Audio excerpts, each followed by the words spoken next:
সওয়াব হয়ে যাবে।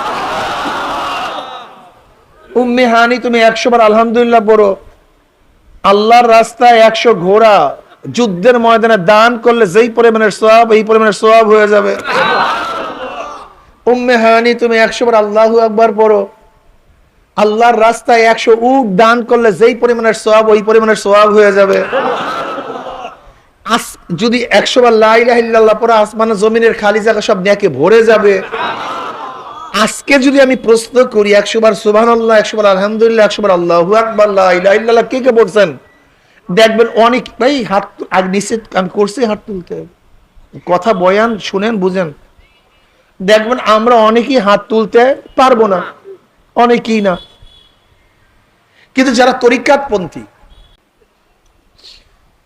আমি কথাটা বুঝাতে পারছি, যদি আজকে প্রশ্ন করি কে কতবার 100 বার সুবহানাল্লাহ, 100 বার আলহামদুলিল্লাহ, 100 বার আল্লাহু আকবার, অনেকেই পারবে না।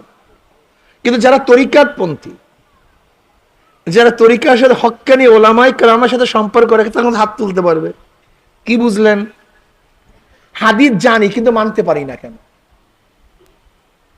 হাদিস জানি মানতে পারি না?